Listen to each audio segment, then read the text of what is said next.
This week on 13th December, have you got any plans? I have these 3 plans as well. We have 3 impactful webinars lined up for you. By 10 a.m., why most investors fail at asset allocations and how to get it right. By 11 a.m., NRIs buying health insurance for parents. The smart way to do it. By 10:30 to 12:30, are your finances graded up for the new year?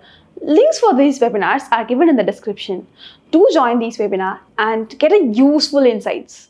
Tell me where I'm going to die so that I will not go there. Charlie Munger said this. Most of us who have long experience in investing always ask ourselves a question. Will I lose my capital here? Imagine investing in a company and losing all your money. This has happened to us so many times because the kind of corporate governance that we have seen over the years has been of that quality. But over the years, we have been able to identify better companies. The universe of good companies has been expanding and growing. So, the chance of losing all our money is coming down, but that doesn't mean that the chance of losing any money has gone away. The stock market never promised you that. It can never promise you that. Then, why are people so confident about investing in any IPO? Why do people feel they cannot lose any money in an IPO? The answer is simple. They think that IPOs naturally induce scarcity in a stock. Everybody who applies in an IPO is not going to get an allotment. Therefore, people are going to always come on listing and buy those shares. And when most people who missed getting an allotment in an oversubscribed IPO come and buy those shares on listing, those shares prices have to rise. This is a simple hypothesis that people are playing back all the time. But that simple hypothesis can get very badly tested when you have a very broad and wide choice of IPOs, when you have a huge number of companies approaching you, when you can choose exactly what you want and leave out others, and when discerning investors, especially the large ones, become very choosy.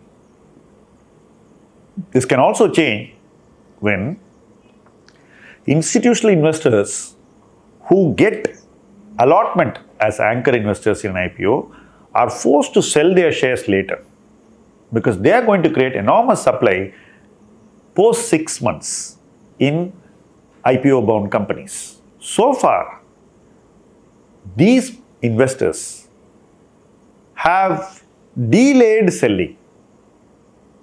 They have not been forced to sell. Why have they not been forced to sell? Because they have been getting money continuously. The pressure of deploying fresh money is constantly on them. So they don't want to add more money by selling and raising their liquidity to that already existing problem. A problem of plenty is what is stopping people from selling IPO companies even when they are trading at very high valuations. But all this is probably set to change, and it is going to change significantly in the coming year. Why do I say this? This year has seen the highest number of IPOs in recent times. The money raised through IPOs is probably set to cross 2 lakh crore. Now, you all know that roughly the total money that comes in SIP in a year will be somewhere in the region of 3,20,000 crores to 3,50,000 crores, somewhere in that region. Now, this is the additional money that comes to mutual funds. They also get lump sum investments from various people, which could again be a very similar sum of money over a period of a year. Now, this 6 lakh crore being the total money raised goes one third into IPOs, roughly, I'm just saying. And the balance 2/3 is still keeping the fund manager under pressure. Now, next year we could see supply through IPOs rise well beyond this 2 lakh crore to maybe 3 or 3.5 lakh crore. And my sense is the money coming into the market probably will not be higher next year than what it is in the current year. That being the case, suddenly we are going to see the demand-supply equation shift significantly. When that happens, investors will become more discerning.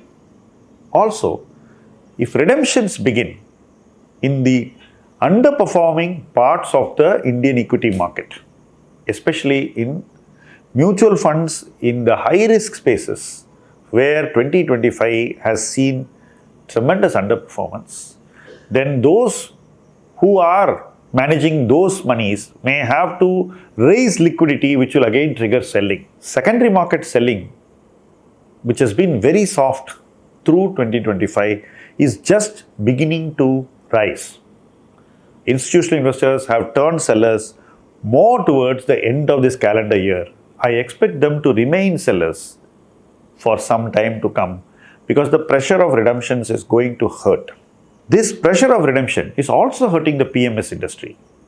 So, when money has to go out, people are going to sell. And it's quite likely that they could sell quite a lot of these IPO fresh companies which have just done IPO in the last 1 year because A, they have not in too much profit, B, their valuations are still stretched, they are not cheap, and C, the gestation in these companies to justify their current valuations is still getting longer. It may take longer, maybe a few more years, maybe 29-30, by which time you can justify the valuation at which the IPO has been done. So investors may lose patience, liquidity compulsions may prevail on them, and the flows can change dramatically. Selling pressure is only going to add to all these. So under this scenario, an investor needs to become more discerning.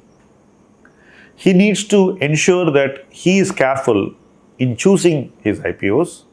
He needs to be extremely selective. He should not apply in every IPO thinking that it's a lottery and it's easy to make money. I think many IPOs will start losing money. We're already seeing this trend, but this trend will gain momentum going forward. Under the circumstances, the IPO market is set to be the place where a lot of retail investors lose money. Applying in overvalued IPOs is one way of losing money. Buying IPOs after the listing pop is the second way of losing money. Buying IPOs where subscription is very low and the IPO itself is being managed is a third way of losing money. So, whichever way you look at it, the prospect of losing money in an IPO is clearly going up. It is important that you recognize this and revisit your investing, recalibrate what you think is a fair value to invest in an IPO, and maintain a defensive cautious stance. In your IPO investing. These are going to be extremely challenging times and valuations can get brutally reset. So be safe and invest only where you think there is a very serious reason to do so. This is a place where you can lose money.